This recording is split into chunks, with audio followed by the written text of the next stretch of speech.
6 p.m. Monday through Friday, Sactown Sports. Well, yesterday was a huge day for students of baseball history with word that MLB will now recognize statistics from the Negro Leagues. It's a great day for fans of baseball, and with more on that, nice enough to join us with what it means for the Negro League Baseball Museum, the president of the museum, Bob Kendrick. Bob, thanks so much for your time. Understand you're in San Francisco. You got something going on with the Giants tomorrow, huh?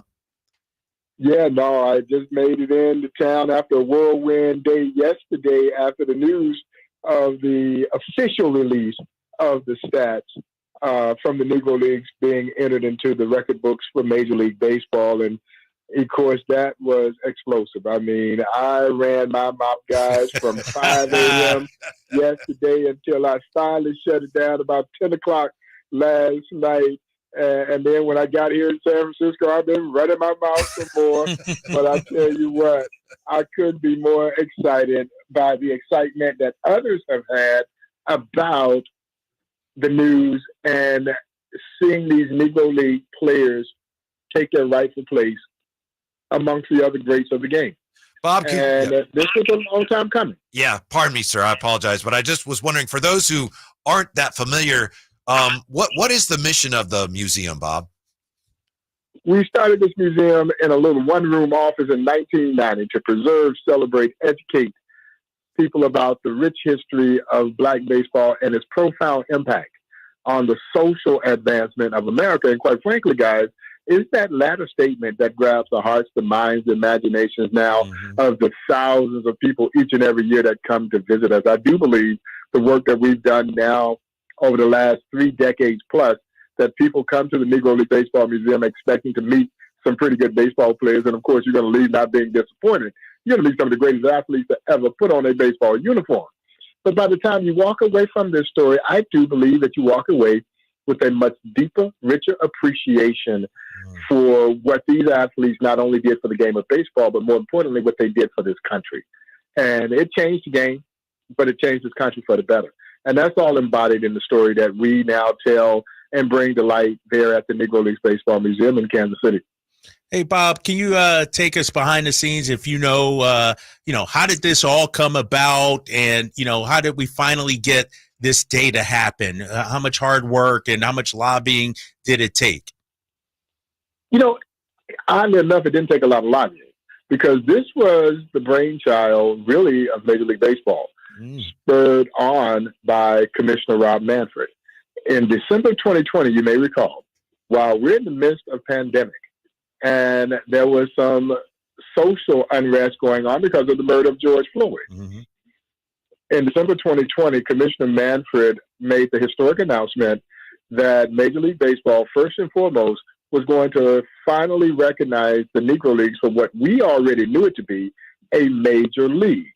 But it had never been acknowledged that way by baseball, going back to a 1969 commission that acknowledged all these other rinky-dink leagues, but basically dismissed the Negro Leagues. And on top of that, he added this notion of bringing the stats from the Negro Leagues and rolling them into the record books of Major League Baseball. 3 years of very dedicated, diligent work by, I call, a dream team of Negro League historians and researchers basically got us to this point where that quantitative data was finally brought to the public yesterday. And it's still an ongoing effort. We're about 75% complete. And I'm hoping, you'll see that the time frame essentially is from 1920 to 1948. So at the very beginning of the Negro Leagues, and then a year after integration. My hope is that we'll be able to eventually add the stats up to about 1955, because by 1948, there was really only about 6 Black players in the Major League. So there was still some substantial talent that was there playing in the Negro Leagues, and it'd be great to be able to include them in this mix as well. But man, what a historic date, I would say a milestone moment for not just the Negro Leagues, but baseball history, and you might even say American history. Yeah, absolutely. Bob Kendrick with us, president, Negro League Baseball Museum. One of the things that just seems appropriate to me, Bob, with the statistics now being recognized, is that the highest career batting average, it's no longer Ty Cobb at 367, of course, Josh Gibson at 372. And my hope is that so many baseball, I was aware of the name Josh Gibson. I vaguely knew who he was, but now he's like, oh, he had the highest average, in baseball history. How significant is this going to be with players and fans all over the country learning about some of these players anew? Well, and that's what you hope comes out of this. The stats are one thing, but guys, you can never reduce the Negro Leagues to just statistics. It is far more grandiose than that. But for that baseball fan who needed quantitative data, they got it now. Yeah. But you're right. I hope that it is now that gateway into a deeper desire to learn about these players. Because as I've been saying throughout the last 2 days, we carry a wonderful poster inside the Negro Leagues Baseball Museum that was created some years ago by a Richmond, Virginia advertising agency. And the poster so beautifully summarizes what we saw yesterday. And it says, just because they weren't in the same league as Babe Ruth and Ty Cobb doesn't mean that they weren't in the same league as Babe Ruth and Ty Cobb. And I think that's what we're seeing. So as a baseball fan, if you're a true fan of the game and you see the name Josh Gibson, or you see the name Norman Turkish Stearns, or Oscar Charleston, or Chino Smith, Artie Wilson, I would want to learn more about who they are. And that's what I'm hoping that really comes out of this. And, of course, that's where the Negro League Baseball Museum comes into play. We are the place where you can learn this rich history both on and off the field.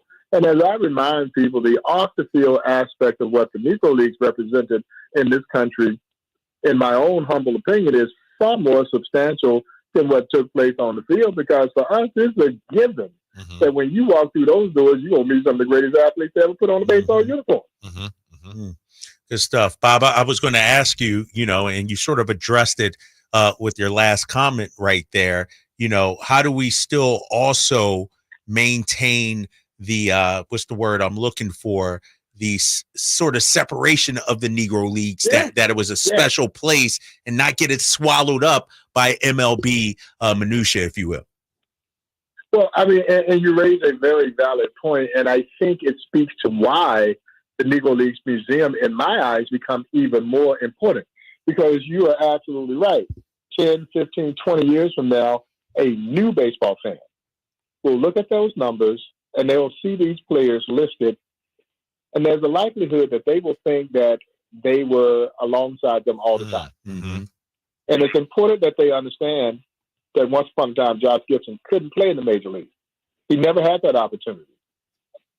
And that it was the Negro League that became his sanctuary. And so you don't want to lose what created this kind of barrier from Major League Baseball. That is very important from a historical perspective, that I think helps people understand the passion that these athletes had for the game that ultimately changed the game. And in their own way, what we saw yesterday, they're still changing the game.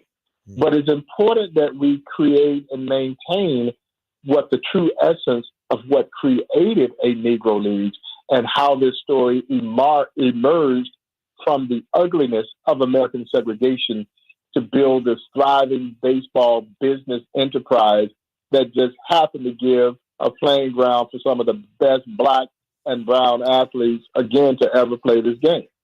Yeah. Bob Kendrick is with us, president, Negro League Baseball Museum.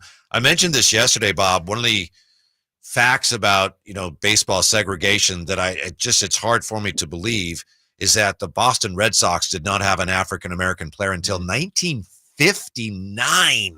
And I know that was a long time ago, but in a sense, that wasn't that long ago where the Red Sox had not had any African-American players. It's absolutely stunning to me. But I wanted to ask you about a player, if I may. We've all taught about the Jackie Robinson story. It's a great story, how Jackie Robinson broke the color barrier, so to speak. But I've in my research come across a player named Moses Fleetwood Walker, who played many years before Jackie. Was Moses Walker actually the first African-American Major League Baseball player?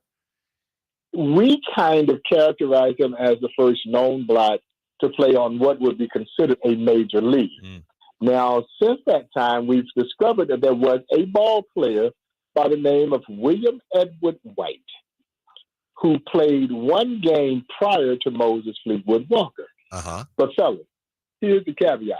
And this is why there has to be a dramatic TV series done on Negro League. Yes. William Edward White didn't know he was black. He thought he was white. Oh my goodness. He identified as white. His father was white. And it was later discovered that he was the byproduct of an affair that his father had with one of the slaves, thus making him black and the novelty of him being the first. But Moses Fleetwood Walker was of darker skin.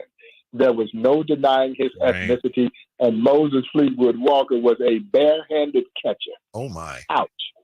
Yeah, as I tell my guests at the museum, didn't last long before he was essentially exiled from Major League Baseball through a gentleman's agreement.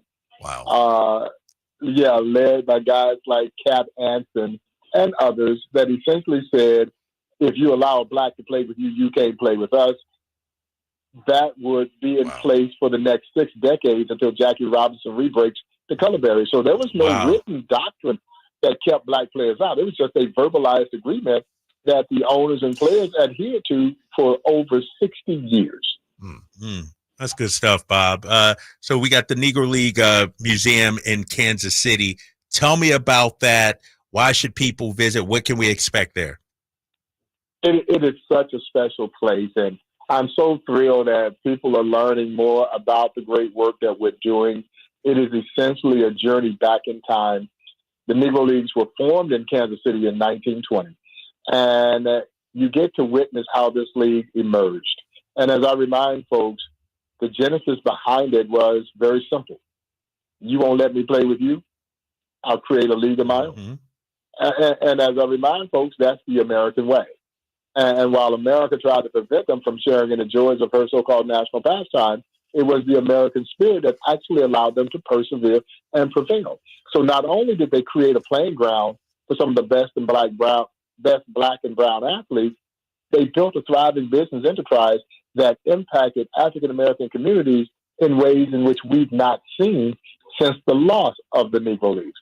And that story comes to light in its entirety at the Negro Leagues Baseball Museum through a touring experience that features multimedia displays of obviously photographs, text panels, and of course, the Field of Legends, which obviously I am biased, but I think it is one of the most amazing displays in any museum anywhere in the world.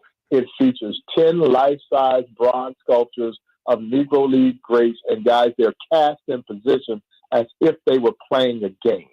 And they represent 10 of the first group of Negro Leaguers to be inducted into the National Baseball Hall of Fame in Cooperstown, New York. Joined by Mr. Bob Kendrick, Negro League Baseball Museum president. Bob, we've had you on a few times here, and I always say, you know, we have super friends, our superheroes, and I consider you one of those, of course, growing up playing baseball myself. One of the things that I'm super interested in, I don't think I've ever heard you say, is one of your favorite, you have a threshold of knowledge, and I always try to do my research at, you know, with the Negro Leagues, and Cool Papa Bell is like one of my favorite players to ever play. Of course, I didn't get to see him, but as much research I've done, he's one of my favorites. Who is someone that you've always kind of admired from afar as far as like one of your favorites in Negro League? Henry Aaron was my all-time favorite baseball player and my childhood idol as a kid growing up in Crawfordville, Georgia. Crawfordville, Georgia is east of Atlanta, west of Augusta, guys, all of 500 people. And every day on the playground, fellas, I had to be Henry Aaron. Now, I know some kids sometimes wanted to be Henry Aaron, but I had to be Henry Aaron. And here I am, a baseball fan. And until I got involved with the Negro Leagues Baseball Museum as a volunteer some 31 years ago, I did not know that his career started in the Negro Leagues. Oh. And he's my all-time favorite ball player. Mm-hmm. And so at that point, I'm blown away. And then in 1999, 25 years ago, as we now celebrate the 50th anniversary of him breaking Babe Ruth's record, I got an opportunity to take my childhood idol on a tour of the Negro League Baseball Museum. Dang. And man, let me tell you, that's the first and only time I've ever been starstruck. And we've taken American presidents through this museum. We've taken first ladies of these United States, First Lady Laura Bush, Michelle Obama, General Colin Powell, Vice President Al Gore, a plethora of athletes and entertainers. And as I oftentimes say, with no disrespect to any of them, they are not Henry Aaron in the eyes, mind, and heart of this kid from Clarksville, Georgia. He comes to the Negro Leagues as an 18-year-old, skinny, cross-handed hitting shortstop. Mm-hmm. So in the case of Mr. Aaron, he was a right-hand hitter who was hitting with his left hand on top. And as you all know, that's unorthodox. Mm-hmm. The fear is that you would break your wrist hitting in that manner. Henry Aaron is knocking the cover off the baseball in a highly unorthodox fashion when he gets to a team called the Indianapolis Clowns in 1952. They put the right hand on top, and the rest, as they say, is history. Yeah, he was shortly after discovered by the Boston Braves, who would become the Milwaukee Braves, of course, who would become the Atlanta Braves. And Henry Aaron will go down in this sport as one of the game's all-time greatest baseball players. And truthfully, in a game of numbers, no one's numbers are better than Henry Aaron from a major league standpoint. I'm not sure his total base record will ever be eclipsed, and I don't think his RBI record will ever be broken. I don't know if anyone will play long enough to get either of those. Bob, I know that Henry's third all-time in career hits. Did he pick up any hits yesterday with his? He didn't because he was in the Negro Leagues in 1952, and that's why I want to get this extended. Yeah. But I'm glad you raised that point. Manny Minoso picked up some extra hits. The great Monty Irvin picked up a bunch of more hits, and his batting average will go up higher because Monty Irvin was a superstar in the Negro Leagues. He gets to the major leagues, he's 30 years old.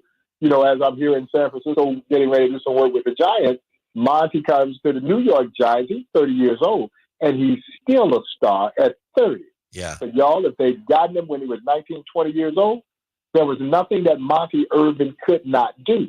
Many thought that he was going to be the guy to break the color barrier. Mm-hmm. And so he picked up some more hits. Satchel Paige picked up another 125 wins, just yesterday to his major league total. Now, I can tell you this, wherever Satchel is, somewhere in that great somewhere, he upset because he's going to tell you they didn't get all my wins. Right. They didn't get them all. That's what I was thinking. Yeah. Yep. Bob, that which kind of leads me to the question before we let you go. From what I've read and what we've talked about here on the Drive Guys on the show, a lot of the barnstorming stats weren't counted, but you said great historians, people in the know. And one of the things in our lineage and in our culture is storytelling. We like to storytell. We do this every single day. We have some great storytellers on this show. How are you going to kind of go about trying to add some of those stats beside extending the years, but as far as counting some of those, stats that quote unquote weren't during the regular season? Yeah. And again, another great point, because that's why for me the stats are what they are, but I don't ever want the stories to die. I don't want to lose the lore and legend surrounding the Negro Leagues. Josh Gibson, I tell people all the time, in Major League Baseball history, Babe Ruth was Paul Bunyan. For black folks, Josh Gibson was John Henry. Yeah, no, we don't want to lose that. Right. We don't want to not believe the speed of Cool Papa Bell, which I'm telling you, it was real. Cool Papa Bell could circle the bases in 12 seconds, and he may have been the greatest base runner this sport has ever seen. So, yeah, if they say he hit a ball up the middle and got hit in the rear end by his own line drive, of course that's an exaggeration, but it's trying to help people understand just how fast Cool Papa Bell really was. And I don't want to lose that, you know. And so the stats are what they are. They provide a quantification for those who need it. For man, that oral history that has been presented, and essentially that's how we've always learned about ourselves in the African American community. Your grandparents sat you down and told you that. So, boy, let me tell you about these ball players you still see. And I don't want to lose that, you know, just as we, you know, assimilate these stats into the record books of Major League Baseball. It is commendable. We all celebrate that because it gets them mentioned. I think for all of us at the Negro Leagues Baseball Museum, it has never been about us trying to say that the players in the Negro Leagues were better than their white counterparts. That's not what we're here to do. What we're here to do is give you a premise so that you will understand the significance of these athletes and the talent that was there in the Negro Leagues so that they are included in the conversation when we start talking about the greats in baseball. They should not be excluded. So they deserve to be listed right there amongst those who are the greats in this game, whether it was black baseball or white baseball. And it was no fault of their own that they couldn't play in the major leagues. They wanted to. They just wouldn't allow them to. So they created their own. Mm-hmm. Bob, I remember watching as a kid the game of the week. I think it was Joe Garagiola saying, Cool Papa Bell was so fast, he could turn out the lights and he'd be in bed before it was dark. And I remember as a kid going, man, that guy must have been, he must have been fast. And that is a true story. Now, Satchel Paige told that story, but what Satchel didn't tell everybody was there was a shortage in the light. And Cool Papa Bell, who had bet his meal money, he pulled one of the greatest sports pranks in sports history when he got his friend and clipped him of his meal money because that light switch had a shortage in it. Cool was able to turn it off, run over, hop in bed, cover he knew up that. before the room went dark. That's incredible. Bob, thank you so much for your time. We appreciate it. Enjoy your trip to San Francisco. We hope to talk to you again very soon, sir. Hey, guys, thanks so much for having me. All right, good stuff, Bob. Thanks, man. Yeah, that's tremendous. When we come back, we have some breaking Mike Brown Kings information for you. Drive Guys. We'll be right back with that on Sactown Sports.